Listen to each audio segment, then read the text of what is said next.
أعوذ بالله من الشيطان الرجيم بسم الله الرحمن الرحيم قد خسر الذين كذبوا بلقاء الله حتى إذا جاءتهم الساعة بغتة قالوا يا حسرتنا على ما فرطنا فيها وهم يحملون أوزارهم على ظهورهم ألا ساء ما يزرون وما الحياة الدنيا إلا لعب ولهو وللدار الآخرة خير للذين يتقون أفلا تعقلون۔ سورہ انعام قرآن مجید کی چھٹی بڑی صورت ہے۔ اس میں اللہ تعالیٰ نے انعام یعنی چوپایوں کا ذکر کیا ہے۔ جانوروں کے سلسلے میں مکہ کے لوگ بعض مشرکانہ خیالات اور خود ساختہ رسموں میں مبتلا تھے، تو جانوروں کے سلسلے میں جو رسوم و توہم میں مبتلا تھے ان رسومات کو اللہ تعالیٰ نے رد فرمایا اس صورت میں جانوروں کے سلسلے میں۔ ایسے بھی قومیں ہوتی ہیں کہ جو جانور کے بارے میں اندھ وشواس میں مبتلا ہوتی ہیں، خاص طور پر جو مشرک ہوتا ہے وہ اس قسم کی خرافات میں مبتلا ہو جاتا ہے۔ جانور کی اہمیت ہوتی ہے، انسان کی اتنی اہمیت نہیں ہوتی مشرک کے نزدیک۔ تو جانوروں کے سلسلے میں مشرکانہ خیالات کی اللہ تعالیٰ نے تردید فرمائی ہے، اس لیے سورت کا نام سورہ انعام ہے۔ اس سورت کا قابل ذکر پہلو یہ ہے کہ اس میں ایمانیات عقائد پر خصوصی توجہ دی گئی ہے۔ جو جانوروں سے توہم کا معاملہ رکھتے ہیں، حقیقت میں وہ ایک عقیدہ ہی ہوتا ہے، جانوروں کے تعلق سے ان کے دماغ میں ایک عقیدہ ہی ہوتا ہے، ایک آستہ ہی ہوتا ہے۔ تو اللہ تعالیٰ نے عقائد کو اس صورت میں بیان کیا کہ جانوروں کے تعلق سے جو اس قسم کے توہم پال رکھا ہے لوگوں نے، وہ بیکار باتیں ہیں، غلط ہیں۔ اور عقیدہ یہ ہونا چاہیے کہ اللہ تعالیٰ نے جانور کو انسان کی خدمت کے لیے پیدا کیا ہے، انسان کی ضرورت کے لیے پیدا کیا ہے، اور پھر احکم الحاکمین اللہ کی ذات ہے، خالق اللہ کی ذات ہے۔ تو اس صورت میں اللہ کے وجود، اللہ کے توحید و صفات پر ان نشانیوں سے استدلال کیا گیا ہے جو انسان کے وجود میں چھپی ہوئی اور کائنات میں پھیلی ہوئی ہیں۔ انسان کے اپنی ذات میں، وجود میں بھی ایسی نشانیاں اللہ نے رکھ رکھی ہیں جن پر اگر انسان غور کرے تو اس کو یہ ماننا پڑے گا کہ اللہ کی ذات ہے اور کوئی ایسی ہستی ہے جس نے ہم کو پیدا کیا، جو ہم کو روزی دیتی ہے، زندگی دیتی، بولنے کی صلاحیت، دیکھنے کی قوت دے رکھی ہے۔ اسی طرح کائنات میں پھیلی ہوئی نشانیوں پر اگر غور کرے تو بھی وہ اس بات کو ماننے پر مجبور ہوگا کہ کوئی ذات ہے، کوئی ہستی ہے جو اس کائنات کو چلا رہی، نظام کو چلا رہی ہے۔ ان آیات اور ان نشانیوں کا بھی تذکرہ اس صورت میں اللہ تعالیٰ نے کیا ہے۔ اسی طرح سے نبوت اور وحی کے نظام کو عقل اور محسوسات سے ثابت کیا ہے کہ نبی ہیں جو خاتم النبیین، اور اس سے پہلے جتنے انبیاء کرام بھیجے ہوئے سب اللہ کے نبی تھے، اور نبی کی ضرورت ہے انسانیت کو، اور ان پر اللہ کی طرف سے وحی آتی ہے۔ وحی ایسی چیز ہے کہ مادی چیزوں میں، دکھنے والی چیزوں کے ذریعے سے سمجھایا نہیں جا سکتا، لیکن اللہ تعالیٰ نے اس صورت میں محسوسات سے سمجھایا ہے، مشرکین کے شبہات کو رد کیا ہے۔ اسی طرح آخرت پر بھی عقلی دلیلیں پیش کی گئی کہ موت کے بعد ایک زندگی شروع ہونے والی ہے، دنیا میں جیسا کام کرو گے اسی کے مطابق تم کو تمہارے اعمال کا بدلہ ملے گا آخرت پر۔ اس صورت میں ایک بنیادی بات یہ کہی گئی ہے کہ دین حضرت آدم سے لے کر کے حضرت محمد صلی اللہ علیہ وسلم تک ایک ہی رہا ہے، یعنی اسلام وحدت دین کا قائل ہے کہ دین اسلام ایک ہی رہا ہے، آدم علیہ السلام سے لے کے رسول اللہ صلی اللہ علیہ وسلم تک۔ اس دین میں کبھی کوئی تبدیلی نہیں ہوئی ہے، ہمیشہ سے اسلام ہے اور ہمیشہ اسلام رہے گا۔ وحدت ادیان، تمام دین کو بنا کر کے ایک نیا دین بنا لو، سب کو اکٹھا لے آؤ، اسلام اس بات کا قائل نہیں ہے۔ اسلام ایک ہی دین ہے، آدم علیہ السلام سے لے کر کے خاتم النبیین تک، اور پھر بعد میں یہ دین چل رہا ہے۔ یہ صورت ایمانیات ان کے دلائل و براہین کے اعتبار سے امتیازی شان رکھتی ہے۔ آخرت کے تعلق سے جو ہم انسانوں کی ذمہ داری ہے اور آخرت پر یقین نہ رکھنے پر جو نقصانات ہیں اور نقصانات کو اللہ تعالیٰ نے جس طرح بتلایا ہے، آیت نمبر 31 اس میں اللہ تعالیٰ ذکر کرتے ہیں قد خسر الذین کذبوا بلقاء اللہ، جن لوگوں نے اللہ کی ملاقات کو جھٹلایا ہے وہ در حقیقت اپنا ہی نقصان کر رہے ہیں۔ اللہ کی ملاقات کو کہ ایک دن اللہ کے دربار میں حاضر ہونا ہے، وہاں حساب کتاب ہوگا، ہمارے اعمال کا ہم کو بدلہ دیا جائے گا، اچھا کریں گے تو اچھا انعام ملے گا، برا کیا ہوگا دنیا میں تو اس کی سزا ملے گی۔ اللہ سے ملنے کا جب یقین ہی نہیں ہے انسان کو تو یہ انعام، یہ سزا کا تصور کیسے آ سکتا ہے؟ جب اللہ کے ہاں اس کو اپنے پکڑ کا یقین نہیں ہے، اللہ کے دربار میں حاضر ہونا کا یقین نہیں ہے، تو دنیا میں وہ کچھ بھی کر سکتا ہے، کوئی بھی جرم، کوئی بھی اپرادھ کر سکتا ہے۔ وہ تھوڑی دیر کے لیے لوگوں کو خوش رکھنے کے لیے، بیوقوف بنانے کے لیے اچھا بنے گا، لیکن حقیقت یہ ہے کہ جب اس کا اللہ پر یقین نہیں ہے تو کوئی بھی جرم، کوئی بھی غلطی کرے گا۔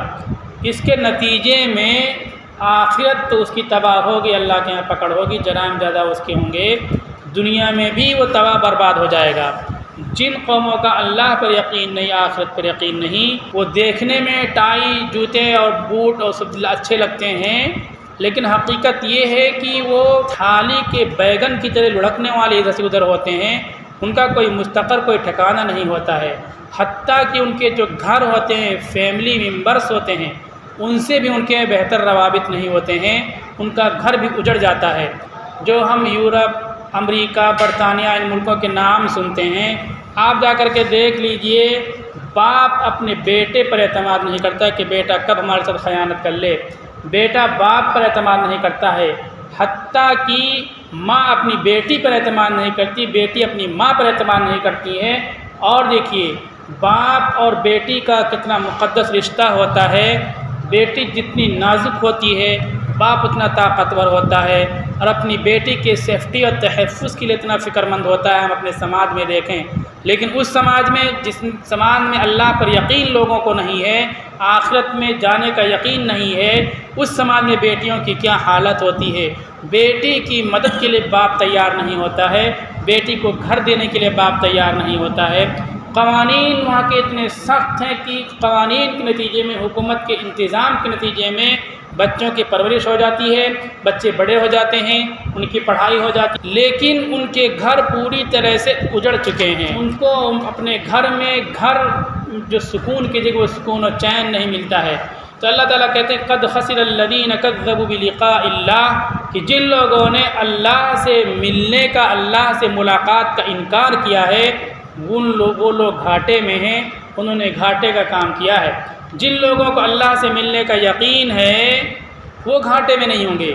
یہ دنیا ایک دن ختم ہو جانے والی ہے، آخرت میں اللہ سے ملنے کا یقین ہے تو اس دنیا میں ہر قسم کی پریشانی، ہر قسم کی مصیبت انسان برداشت کرتا رہے گا، اور اس طرح صبر کے نتیجے میں دنیا میں چین و سکون بھی اس کو ملے گا، اس کا گھر بھی آباد رہے گا۔ حتیٰ اذا جاءتهم الساعة بغتة قالوا یا حسرتنا علی ما فرطنا فیہا، جب اچانک ان کے سامنے قیامت آ جائے گی تو کہیں گے ہائے افسوس ہماری کوتاہیوں پر، وہ افسوس کرنے لگیں گے۔ اب افسوس کرنے سے کچھ ان کو حاصل ہونے والا نہیں ہے، کیونکہ جب موقع تھا ان کو اس وقت اللہ سے ملاقات کا یقین نہیں تھا، ان کے اندر یقین نہیں تھا، اس لیے نیک کام نہیں کیا، اللہ کے احکام پر عمل نہیں کیا، منمانی کرتے رہے، گناہ کرتے رہے۔ وَهُمْ يَحْمِلُونَ أَوْزَارَهُمْ عَلَى ظُهُورِهِمْ، وہ اپنے گناہوں کا بوجھ اپنی پشت پر اٹھائے رہیں گے، وہ ندامت بھی ہوگی اور گناہوں کا بوجھ بھی ان کی پیٹھ پر ہوگا اور افسوس کر رہے ہوں گے۔ أَلَا سَاءَ مَا يَزِرُونَ، کیا ہی برا بوجھ ہوگا جسے وہ اٹھائے ہوئے ہوں گے۔ یہ کون لوگ ہوں گے؟ جو اللہ سے ملنے کا یقین نہیں رکھتے ہیں۔ گناہ وہی کرتا ہے جسے اللہ سے ملنے کا یقین نہیں ہے، جسے اللہ کے وجود پر یقین نہیں ہے، گناہ وہی کرتا ہے۔ مثلا آپ دیکھیے بازاروں میں جہاں کیمرے لگے رہتے ہیں تو چور یہ سوچتا ہے یار کیمرہ لگا ہوا ہے، چوری کریں گے تو ہم کو کوئی دیکھ لے گا، وہاں چوری نہیں کرتا ہے وہ، کیونکہ کیمرہ ہے، کیمرے کے ذریعے سے ایڈمنسٹریشن کے لوگ بھی دیکھ رہے ہوں گے اور جس کی چوری کریں گے وہ بھی دیکھ لے گا، اور ہم پکڑ جائیں گے، سزا مل جائے گی۔ اللہ تعالیٰ کی ذات ایسی ہے کہ ہر جگہ موجود ہے اور ہر جگہ دیکھ رہی ہے، اور خود اللہ کی ذات انسان کے تمام اعمال کو دیکھ رہی ہے۔ کندھے پر فرشتے بیٹھا رکھا ہے، ما یلفظ من قول الا لدیہ رقیب عتید، انسان جو کچھ بولتا ہے وہ فرشتے اس کو ریکارڈ کر لیتے ہیں، اور فرشتے لکھنے الکرام کاتبین، فرشتے لکھنے والے لکھ بھی لیتے ہیں اور ویڈیو ریکارڈنگ بھی کر لیتے ہیں۔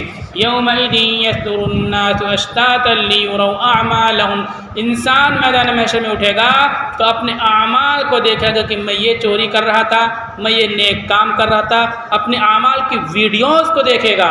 اللہ تعالیٰ قرآن میں کہتے ہیں تو جس کو اللہ سے ملنے کا یقین ہوگا وہ انسان کہیں بھی گناہ نہیں کرے گا، جرم اور اپرادھ نہیں کرے گا۔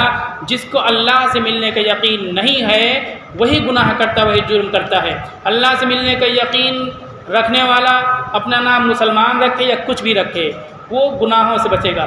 اللہ سے ملنے کا یقین نہیں ہے، اپنے نام کے ساتھ حاجی صاحب لگا لے اور بہت سارے القاب لگا لے، مسلمان نہیں ہے، مومن نہیں ہے، وہ گناہ کرے گا، جرائم اور اپرادھ کرے گا وہ۔ وَمَا الْحَيَاةُ الدُّنْيَا إِلَّا لَعِبٌ وَلَهْوٌ، اور دنیا کی زندگی تو محض کھیل تماشا ہے۔ اللہ تعالیٰ ایمان والوں کو جو اللہ سے ملنے کا یقین رکھتے ہیں ان کو تسلی دیتے ہیں کہ یہ دیکھو تم جو اللہ پر یقین نہیں رکھتا، کیسا ٹائی لگا رکھا ہے، جوتا پہن رکھا ہے، موبائل ہے اور چشمے ہیں اور کوٹ ہے، کیا کیا اس کے گاڑیاں ہیں، اس کے مکانات ہیں، تو اس کو دیکھ کر کے مسلمان مایوس نہ ہو۔ کیوں؟ اس لیے تو بالکل وقتی چیز ہے، چند دنوں کے بعد یہ چیز فنا ہو جانے والی ہے۔ جس طرح سے بچے کھلونا کھیلتے ہیں تو بہت رنگ برنگ چیزیں ہوتی ہیں، بہت خوش و خرم ہوتے ہیں، بہت مست ہوتے ہیں، لیکن جب کھیل ختم ہوتا ہے تو پھر کھیل کا نقشہ ہی بدل جاتا ہے، تصویر بدل جاتی ہے، اب کوئی ان کو پوچھنے والا نہیں ہوتا ہے، ان کے گھوڑے ٹوٹ جاتے ہیں، ان کے غبارے پھوٹ جاتے ہیں۔ اسی طرح دنیا کی چیز ہے، یہ کھیل اور تماشا ہے۔ مسلمانوں کو اور ایمان والوں کو جو اللہ سے ملنے کا یقین رکھتے ہیں، دنیا کی ان نعمتوں، ان آسائشوں کو دیکھ کر کے رشک اور غبطہ کی نظر سے نہیں دیکھنا چاہیے، لالچ کی نظر سے نہیں دیکھنی چاہیے، یہ کھیل و تماشا ہے۔ اصل فکر آخرت کی ہونی چاہیے جہاں اللہ سے ملنا ہے۔ وَلَلدَّارُ الْآخِرَةُ خَيْرٌ لِّلَّذِينَ اتَّقُونَ، اور یقیناً اللہ سے ڈرنے والوں کے لیے آخرت ہی بہتر ہے، بہتر گھر ہے، بہتر جگہ ہے۔ افلا تعقلون، کیا تم سمجھتے نہیں ہو؟ ہمارا ایمان ہے، یقین ہے اللہ پر کہ ایک دن ہم کو بدلہ ملے گا، انعام ملے گا، اس یقین کے نتیجے میں ہم کو اس دنیا میں بہت زیادہ عیش آرام اور عیش مستی نہیں کرنی چاہیے۔ جب یقین ہے تو محنت کریں گے، قربانیاں دیں گے، کم کھائیں گے لیکن حرام نہیں کھائیں گے، غلط مال نہیں کھائیں گے۔ یقین ہوگا تبھی یہ سب چیز ہو پائے گی۔ آپ دیکھیے وہاں یہ بندیل کھنڈ کے علاقے میں زمین میں ہیرے نکلتے ہیں، وہاں کی زمین میں ہیرے نکلتے ہیں، اور بھی آدیواسی علاقوں میں زمین میں ہیرے ہیں، بہت زیادہ جواہرات ہیں۔ آدیواسیوں کے لیے قانون یہ کہ ان کی زمین کوئی خرید نہیں سکتا، اگر کوئی خرید لے گا 2-3 فٹ خرید سکتا ہے بس، سرکار بھی نہیں خرید سکتی۔ اگر خزانہ نکل آیا نیچے اس زمین کے تو اس زمین کا مالک وہی آدیواسی ہوگا، یہ خریدار نہیں ہوگا۔ اب ان کو بھگانے کے لیے دنیا بھر لوگ پلان بناتے رہتے ہیں، سوچ برپا کرتے ہیں۔ یہ CA/NRC جو آیا تھا انہی لوگوں کے لیے آیا تھا، بہت خزانے ہیں، تو گورنمنٹ ان کی زمین کو خرید نہیں سکتی، خرید بھی لے گی تو خزانہ نکلے گا تو اس کے آدیواسی مالک ہوں گے، تو ان کو بھگانے کے لیے NRC لے آئے۔ اب شور اڑا دیا کہ مسلمانوں کے خلاف NRC ہے، اصل انہی کے خلاف NRC تھا۔ ان کے پاس وہ غریب لوگ ہیں، جنگل میں رہنے والے، کاغذات ہیں نہیں، کاغذات دکھا نہیں پائیں گے، ڈیٹینشن کیمپ میں چلے جائیں گے، زمین گورنمنٹ کی ہو جائے گی اور پھر نیچے سے سارے خزانے گورنمنٹ لے لے گی۔ یہ اصل مقصد تھا CA/NRC کے سلسلے میں۔ تو وہاں بندیل کھنڈ کے علاقے میں جائیے، آپ دیکھیے دوسرے ملکوں سے لوگ آتے ہیں زمین خریدنے، تو خرید نہیں سکتے، تو وہیں کے مقامی لوگوں کے نام سے زمین ہوتی ہے، وہ خرید لے، وہ جانتے نہیں مقامی لوگ کہ کیا نکل رہا ہے اس کے اندر، ان کو پیسہ مل گیا 3 مہینے کے لیے 6 مہینے کے لیے زمین خرید لیتے ہیں، وہ پیسہ مل گیا، کچھ گاؤں والوں کو پیسہ دیا وہ دوسرے نے، اور خریدار دوسرا، بیچنے والا دوسرا، اور پیسہ ملا مقامی لوگوں کو، تو ان کا کچھ پیسہ فائدہ ہو جاتا ہے۔ وہاں جب مٹی کھودتے ہیں تو یہ بڑے بڑے انجینئر، بہت رئیس مزاج لوگ، AC میں رہنے والے، وہاں دھوپ میں کھڑے رہتے ہیں کہ کہیں وہ کھودتے وقت کہیں ہیرا نکل آئے اور یہ مزدور نہ اٹھا لے، اس کو دیکھتے رہتے ہیں۔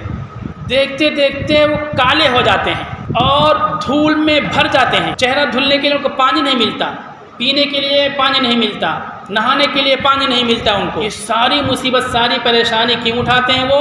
ان کو یقین ہے کہ اس میں ہیرا ملے گا، ہم ہیرا نکال لے جائیں گے تو اپنے ملک میں اپنے شہر میں جا کر کے پھر محل بنائیں گے اور رئیس بن کر کے بیٹھیں گے، آرام سے رہیں گے۔ یقین ہے کبھی بعد میں ملنے کا، اس لیے وہاں اتنی شدید دھوپ کے اندر پریشانی اٹھا کر کے وہاں مٹی کھدواتے ہیں اور ہیرا نکالنے کی کوشش کرتے ہیں۔ اللہ تعالیٰ کہتے ہیں کہ جس کو اللہ سے ملنے کا یقین نہیں ہے وہ نقصان میں رہے گا، خسارے میں رہے گا، گھاٹے میں رہے گا۔ جس کو اللہ سے ملنے کا یقین ہے وہ یہ جان لے کہ دنیا کی زندگی کھیل و تماشے کی زندگی ہے، یہاں مصیبتیں اس کو برداشت کرنی ہوں گی، اور ان مصیبتوں کو برداشت جب کر لے گا تو پھر آخرت کی زندگی اس کے لیے بہتر زندگی ہوگی، اور آخرت میں اس کے محل تعمیر ہو جائیں گے، سکون و راحت کی جگہ اس کے لیے تعمیر ہو جائے گی۔ افلا تعقلون، کیا تم اس کو نہیں سمجھتے ہو؟ اللہ تعالیٰ کہتے ہیں اس سوال قائم کر کے اللہ تعالیٰ ایمان والوں کے دل سے جواب اسی کو دینا چاہتے کہ سمجھو، دنیا میں پریشانی اٹھا لو، یہ دنیا ختم ہونے والی ہے، جیسے دنیا ختم ہوگی تمہارے لیے آرام و راحت کی زندگی شروع ہو جائے گی۔ تو یہ عقیدے کے تعلق سے یہ بات اس میں ہے، آیت نمبر 31 32 میں۔ ہم لوگوں کا عقیدہ ہے، لیکن کبھی کبھی جب ہمارے معاملات خراب ہوتے تو مطلب ہے کہ عقیدہ ہمارا کمزور ہو جاتا ہے۔ ہمیں اپنے عقیدوں کو پکا رکھنا چاہیے، اپنے معاملات کو صاف رکھنا چاہیے، ہمیشہ گناہوں سے بچتے رہنا چاہیے، کیونکہ ہم کو اللہ سے ملنا ہے۔